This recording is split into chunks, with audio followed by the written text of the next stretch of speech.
আমার জীবনে প্রথম পুরুষ। আর আমার তো বিয়ে শাদী হয়নি, বুঝিনি তো। বিয়ের আগে যদি এসব কিছু করি একটা দুর্ঘটনা ঘটে যায়, সেই জন্য বলতেছি কি স্যার, যদি সেফটিটা ব্যবহার করেন, আমি কিন্তু সাথে নিয়ে আসছি। আর শুনেন, 2 কোটি টাকা 3 কোটি টাকা সেটা কোনো ব্যাপার না। বিষয়টা হচ্ছে ওই প্রজেক্টটা আমার ভালো লেগেছে, ওই প্রজেক্টটা আমার চাই। আপনি যেভাবেই হোক প্রজেক্টটা হাতে নেওয়ার ব্যবস্থা করেন, ঠিক আছে? হ্যাঁ, যদি টাকা লাগে আমি প্রয়োজন আপনাকে অ্যাডভান্স করবো, তাতে কোনো সমস্যা নেই। কিন্তু আমার প্রজেক্টটা ভালো লেগেছে, ওইটা লাগবে। আর হ্যাঁ, টাকা পয়সা কোনো সমস্যা নেই, যত টাকা লাগে আমি ব্যবস্থা করবো। প্রজেক্টটা আমার পছন্দ হয়েছে, আমি সেখানে একটা ফ্যাক্টরি করবো। আপনি শুধু প্রজেক্টটা হাতে নেওয়ার ব্যবস্থা করেন। হ্যাঁ, আপনার দায়িত্ব এটাই, যেভাবে হোক প্রজেক্ট আমার লাগবে, ঠিক আছে? ওকে, আর শুনেন, আপনি আমার সাথে একটু দেখা করবেন, পার্সোনালি কিছু কথা হবে আপনার সাথে। হ্যাঁ হ্যাঁ, সম্ভবত সব কিছু ব্যবস্থা হবে। ওকে ওকে, আপনি কথা বলেন, দেখেন কি করা যায়। হ্যাঁ আচ্ছা, ঠিক আছে।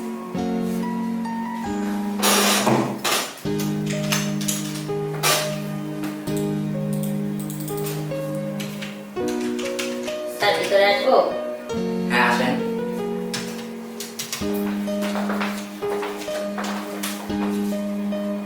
স্যার, কেমন আছেন? খুব ভালো, কিন্তু আজকে তো আপনাকে পুরোই অন্যরকম লাগছে। আসলে ছেলে হয়েছে কি, সবসময় তো একরকম ভালো লাগে না, তাই আজকে অন্যরকম আর কি। যাই হোক, আপনাকে কিন্তু আজকে অনেক সুন্দর লাগছে। Thank you sir. স্যার, ওই যে আমরা যে কিছুদিন আগে যে একটা পলট কিনলাম, ওটার কাগজ করতে। এখন কি করতে হবে এখানে? স্যার, এখানে আপনার কিছু সাইন দরকার। আচ্ছা ঠিক আছে, সমস্যা নেই, আমি সাইন করে দিচ্ছি। কিন্তু একটা বিষয় আমি বুঝতে পারতেছি না, হঠাৎ করে আজকে আপনার এত পরিবর্তন কেন? অফিসে তো আপনি কখনো এরকম ভাবে আসেন না। স্যার, সবই আসলে আপনার কারণে। আমার কারণে? বুঝতে পারলাম না বিষয়টা।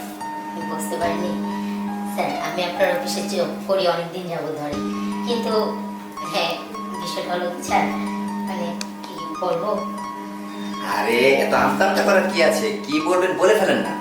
স্যার, যদি আমার স্যালারিটা একটু বাড়াতেন। আসলে স্যার, যে স্যালারি পাই এটা দিয়ে হচ্ছে না, তাই আর বুঝতে পারছি আপনার স্যালারি প্রয়োজন, কিন্তু আসলে আমাদের এই ফ্যাক্টরির একটা নিয়মের মধ্যে চলে। আমি চাইলেই কিন্তু পারি না একটা মানে ওয়ার্কারের বেতন বাড়াতে। স্যার, কি যে বলেন, আপনি চাইলে সব সম্ভব। আমি তো না জানি আপনি কি প্রস্তাবটা করিনি। না না না, আসলে আমাদের উপর থেকে চাপ আসে, যার মানে এটার একটা লিস্ট থাকে, যার যেটা বেতন ধরা হয় আমরা ঠিক সেভাবে দিয়ে যাই। আমি চাইলেই কিন্তু পারতেছি না বেতনটা বাড়াতে, ঠিক আছে? আর কি যে বলেন না স্যার, দেখেন স্যার, যে টাকা স্যালারি পাই এই টাকা দিয়ে রুম ভাড়া, খাওয়া, নিজের ভরণ পোষাক, ফ্যামিলি, বাবা মা সবাইকে নিয়ে স্যার হচ্ছে না। প্লিজ স্যার, আপনি যদি স্যার চেষ্টা করেন, স্যার পারবেন, একটু ভেবে দেখেন স্যার। আমি জানি বর্তমানের প্রেক্ষাপটে একটা ফ্যামিলিতে অনেক টাকা খরচ হয়, ভাড়া আছে, খাবার দাবার আছে, মেডিসিন খরচা আছে, তারপরে নিজের জামা কাপড়ের টাকা পয়সা লাগে। তো আসলে কি করা যাবে? তো এত করে যেহেতু বলতেছেন, তাহলে একটা কিছু করা যায়, কিন্তু আসলে সেটা কি আপনার ভালো লাগবে? কি যে বলেন না স্যার, ভালো লাগবে না মানে? আর ভালো লাগানোর জন্যই তো আজকে এত সুন্দর করে সেজে গুজে আমি অফিসে আসছি। আচ্ছা, আপনি কত টাকা স্যালারি পেতে চান?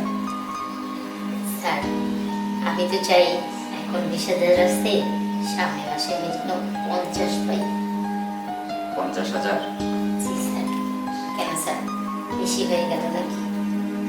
না, 50,000 টাকা স্যালারি খুব একটা বেশি হয় না, কিন্তু যে জিনিস আমার সামনে এরকম ভাবে লাড়াচাড়া করতেছেন, তাতে আমার মনে হয় যে আপনার বেতন 2 লাখ টাকা হওয়া উচিত। কি বলুন স্যার, সত্যি বলতেছেন? 2 লাখ? আসলে কথায় বলে না যে মেঘ না চাইতে বৃষ্টি, আমি আজকে মনে হয় চোখে সরিষা ফুল দেখতেছি। স্যার, আপনি হয়তো ভুলে গেছেন, কথাই বলে না, কিছু পেতে হলে কিছু দিতে হয়। এখন আমি আপনার কাছে শুধু নিবই, বিনিময়ে আপনাকে যে কিছু দিব না, তা কি হয় স্যার? আমি তো জানি আমার স্যার একজন পুরুষ মানুষ। আসলে আপনি অনেক বুদ্ধিমতী, আপনার মাথায় অনেক ট্যালেন্ট আছে, কিভাবে কাকে পটাতে হয় সেটা খুব ভালো করেই জানেন। আচ্ছা ঠিক আছে, দেন ফাইলটাকে সিগনেচার করি। আপনার বেতন চাইলে তো সব হবে। আপনি যদি আমাকে খুশি করেন তাহলে আমি বেতন 50,000 টাকা করে দেবো। শুধু বেতন না, আমি এক্সট্রা ভাবে আপনাকে 2 লক্ষ টাকা দেবো। কি যে বলেন না স্যার, বেশি কিছু লাগবে না, শুধুমাত্র একটুখানি এখানে একটা কাগজ আছে, এখানে একটা সাইন দিয়ে দিলেই হবে। তাই জি, ঠিক আছে, আমি সাইন করে দিচ্ছি। এখানে সব কাগজে আপনি সাইন করে দেন, আর কিচ্ছুই লাগবে না, বাকিটা আমি বুঝে নেব। স্যার ধন্যবাদ। আর আরেকটা কথা, যেটা না বলে পারতেছি না, স্যার বলেন। এখন আমি যদি আপনার স্যালারিটা বাড়িয়ে দিই তাহলে আমার বেনিফিটটা কি? কি যে বলেন না স্যার, আপনার বেনিফিট তো আমি, চলেন আপনাকে বেনিফিট দিয়ে দিই। আসলে আপনার মতো মেয়ে আমার অফিসে যে চাকরি করে আমি তো ভেবেই দেখিনি। এখন থেকে ভাববেন, সব ভাবনার শয়নের স্বপনে শুধু আমি। ঠিক আছে, চলেন দেখা যাবে। চলো।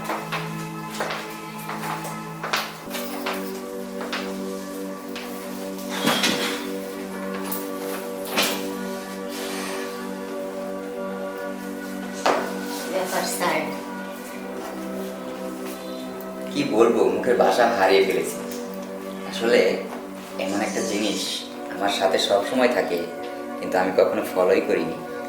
আজকে যদি তুমি আমাকে এই অফারটা না করতে না, তাহলে আমি বুঝতেই পারতাম না যে তুমি কি জিনিস।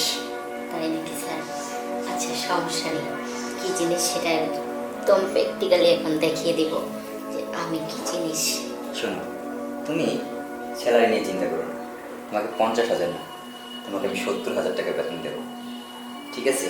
সেটা আপনার খুশি। তুমি শুধু মাঝে মধ্যে আমাকে একটু খুশি করবে, ঠিক আছে? আর হ্যাঁ, আজকে কাজ শেষে যাওয়ার পথে আমার কাছে 2 লক্ষ টাকা নিয়ে যাবে কেনাকাটা করার জন্য। ওকে স্যার, আপনি যা দিবেন তাই তো আমি খুশি। সত্যি? হ্যাঁ। আচ্ছা, তাহলে বাইরে থেকে তো আর কেউ এখন আসবে না। না, এখন আমরা দুজনে একাকার হয়ে যাব। ঠিক আছে। আসলে অফিস তো, এখানে বেড নেই, হয়তো একটু কষ্ট হবে। নো প্রবলেম, আমার স্যারের জন্য আমি কষ্ট করব, তার বিনিময়ে স্যার আমাকে খুশি করবে, এটাই তো, এতে কোনো কষ্ট নেই। ঠিক আছে, নেক্সট ডে ভিআইপি হোটেলে যাব, সেখানে সারাদিন মজা করব। ঠিক আছে? এখন আপাতত এখানেই কাজটা শেষ।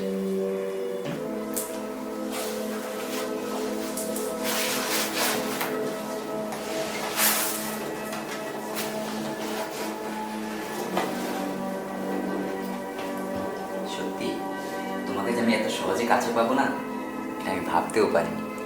আমিও তো কখনো কল্পনা করিনি যে আমার স্যার আমার অল্প কিছুতেই এত খুশি হবে। আসেন আরো একটু বেশি করে খুশি করিয়ে দিই, মন ভরিয়ে দিই। আজকে আমার নদীতে আপনি সারাদিন ভরে সাঁতার কাটবেন। স্যার একটা কথা বলি, অবশ্যই। আপনি কিন্তু আমার জীবনে প্রথম পুরুষ, আর আমার তো বিয়ে শাদী হয়নি, বুঝেনি তো, বিয়ের আগে যদি এসব কিছু করি একটা দুর্ঘটনা ঘটে যায়। সেই জন্য বলতেছি কি স্যার, যদি সেফটিটা ব্যবহার করেন, আমি কিন্তু সাথে নিয়ে আসছি। ও তাই বুঝি? হ্যাঁ স্যার, আর একটু সাবধানে আস্তে আস্তে, যেন ব্যথা না পাই।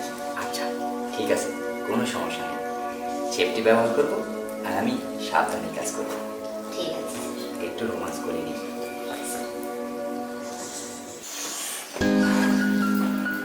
তুমি বুঝছো, আসলে যা দিলে আজকে একদম স্যার মন ভরে গেছে। মন শুধু সব ভরে গেছে। ঠিক আছে, অনেক মজা পেয়েছি, অনেক ভালো লেগেছে। তাই? আচ্ছা স্যার, সমস্যা নেই, শুধু আপনি আমার দিকটা একটু দেখবেন, আপনার যখন ইচ্ছে হবে আমাকে পাবেন। ঠিক আছে, তাহলে চলো, অনেক সময় হয়ে গেছে, অফিসে কাজ আছে।